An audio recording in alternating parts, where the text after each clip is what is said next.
Hello, everyone. I'm Ward 2 Alderman Will Stewart, and I'm here today with Jen Drociak, coordinator of Manchester's Urban Ponds Restoration Program. Welcome, Jen. Hi, Will. Thank you for having me. Of course. Let's jump right in. What is the Manchester Urban Ponds Restoration Program?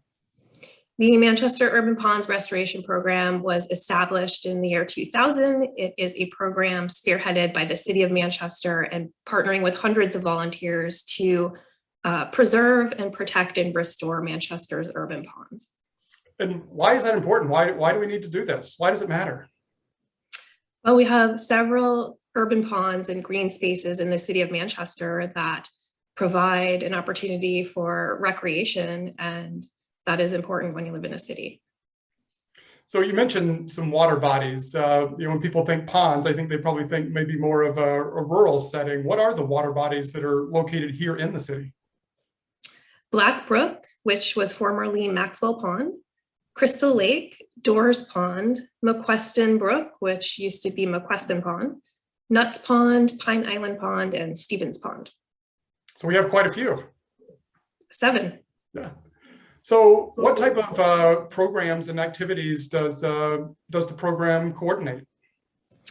We maintain 10 informational kiosks in the city. We maintain those on a seasonal basis.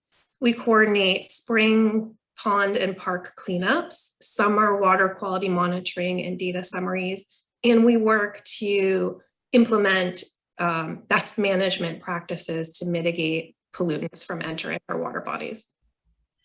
So you mentioned cleanups. How many cleanups have you organized? How many bags of trash have you removed from the ponds and the associated parks? Over the past 22 years, we have organized 122 cleanups and removed 2,501 bags of trash. Keep in mind, this does not include things that don't fit into bags, like the 102 shopping carts, 444 tires, construction debris that can't fit into bags. So it's a lot of trash every year, and it accumulates. Yeah, no, that's a very depressing number. So you're about to enter your 23rd year of cleanups here, starting this weekend. When and where are they scheduled now in 2022? Yeah, they commence this Saturday on April 23rd at Blodgett Park or Black Brook. They continue next Saturday, April 30th at Stevens Pond and Stevens Park, and they conclude on Saturday, May 7th at Nuts Pond and Precourt Park. They are scheduled rain or shine from 9 a.m. to 11 a.m. People can come and go as they wish, and we provide latex gloves and bags. Awesome, and certainly hopeful that people watching this will be able to hit at least one of those and help out. I am curious though, Jen, you mentioned like household trash and construction debris and even like shopping carts. I have to imagine you and your volunteers have probably found some pretty weird stuff over the years. What would you say, anything stick out? What are the most unusual or interesting pieces of trash that have been found? Yeah, that's a great question. There's always something. I had to go back and look at my list actually, because you name it, we've found it. Some of the most interesting or unusual pieces have been a bronze Buddha statue, a homemade Wiccan handbook, nice. A large stuffed unicorn, a Bob Ross Chia pet head, a Batman watch. Use your imagination, we found it, and that's the rated G version. So.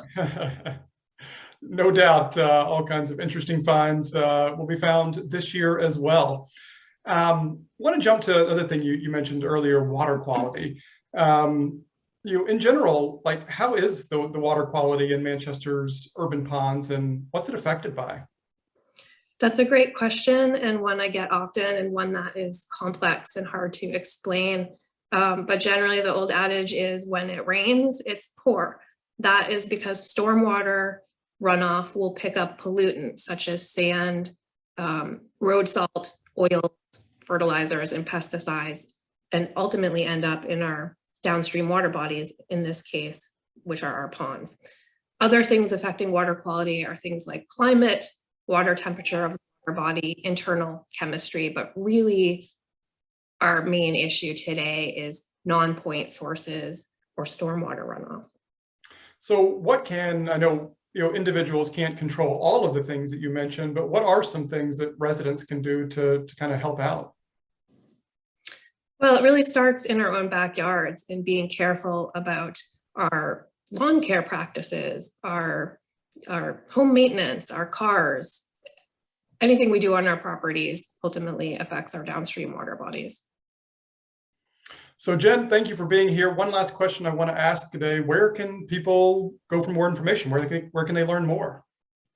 We are on Facebook at Manchester Urban Ponds Restoration Program -NH, and we are also part of the city's website, which is www.manchester.nh/urban ponds.